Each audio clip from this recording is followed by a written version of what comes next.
আসসালামু আলাইকুম রহমতুল্লাহি ওয়া বারাকাতুহু। প্রিয় ভাই ও বোনেরা, রমজান হলো রহমত, মাগফিরাত ও নাজাতের মাস। এই মাস আল্লাহ তাআলা আমাদেরকে দিয়েছেন। কেন দিয়েছেন?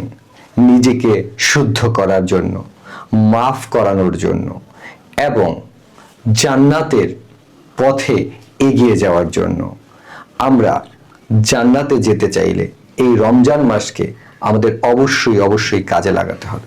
সুবর্ণ সুযোগ হিসেবে আজকের ভিডিওটিতে আমরা জানাবো রোজার মাসে আমাদের কি কি ইবাদত করা উচিত এবং কি কি ইবাদত করলে আমরা সহজেই জান্নাতে যেতে পারি।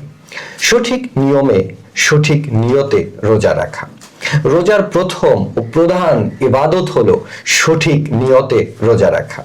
নিয়তটা সঠিক হতে হবে।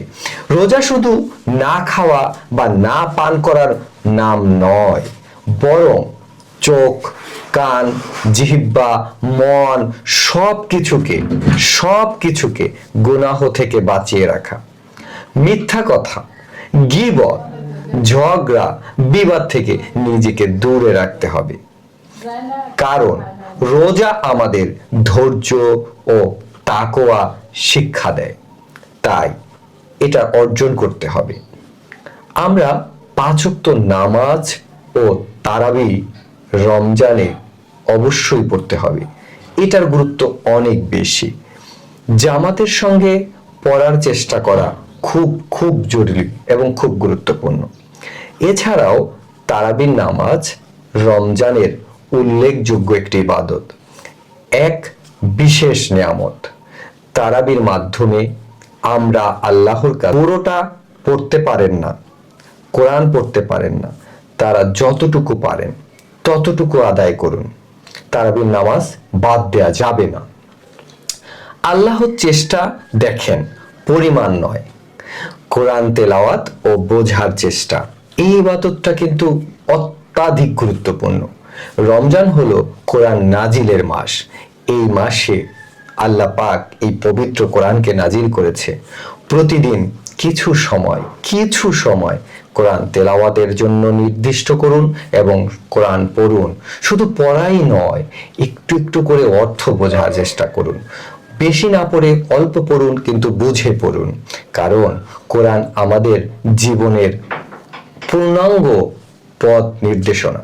তাই এটা বোঝা প্রত্যেক মুসলমানের জন্য জরুরি। দিনে অন্তত 1 পৃষ্ঠা হলেও নিয়মিত পড়েন। যারা পড়তে জানেন না, কোরআনকে ভালোবাসুন। রমজান শেষে আপনি নিজেই পরিবর্তন অনুভব করবেন ইনশাআল্লাহ। 4 নাম্বার যে ইবাদতটির কথা বলবো রমজান মাসে, সেটা হলো দোয়া, জিকির ও ইস্তেগফার। রমজান দোয়া কবুলের শ্রেষ্ঠ সময়। আল্লাহ পাক রমজান দিয়েছে কিন্তু আমাদেরকে ক্ষমা করার জন্য। আমরা সেটাকে ধরবো, সেটাকে পালন করব। বিশেষ করে সেহেরির সময়, ইফতারের আগ মুহূর্তে এবং শেষ 10 রাত বেশি করে বলুন আস্তাগফিরুল্লাহ, সুবহানাল্লাহ, আলহামদুলিল্লাহ, আল্লাহু আকবার। এই জিকিরগুলো অনেক বেশি পড়ুন। নিজের জন্য, পরিবার, সন্তান ও উম্মাহর জন্য দোয়া করুন। যারা পৃথিবী থেকে চলে গেছে তাদের জন্য দোয়া করুন। 5 নাম্বার যে ইবাদতটি আমরা রমজানে করব, সেটা হলো দান, সদকা ও ভালো আচরণ। রমজান আমাদের শেখায় মানবিকতা ও সহমর্মিতা। যতটুকু সামর্থ্য আছে ততটুকু দান করুন। একটি ইফতার করানো, একজন গরিবকে সাহায্য করা। আপনি পেট ভরে খাওয়াতে পারেন না, যতটুকু পারেন ততটুকু করেন। ভালো কথা বলা সবই ইবাদত। মনে রাখবেন, ভালো ব্যবহারও একটি বড় সাদাকা।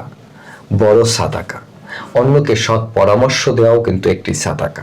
প্রিয় ভাই ও বোনেরা, রমজান আমাদের জীবনে বারবার ফিরে আসুক। আর রমজান কিন্তু আমাদের জীবনে প্রতি মাসে পাই না, 12 মাসে একবার আসে। এই মাসকে যেন আমরা ঘুমিয়ে বা অলসতায় নষ্ট না করি। আসুন এই রমজানে আমরা নিজেরা বদলাই, আল্লাহর কাছে চাই আল্লাহ যেন আমাদের রোজা ও সব ইবাদত কবুল করেন এবং অন্যকেও বদলানোর জন্য বলি আমিন। আসসালামু আলাইকুম ওয়া রাহমাতুল্লাহি ওয়া বারাকাতুহু। ভিডিওটি অবশ্যই ভালো লাগলে শেয়ার করবেন এবং লাইক কমেন্টস করবেন। ধন্যবাদ।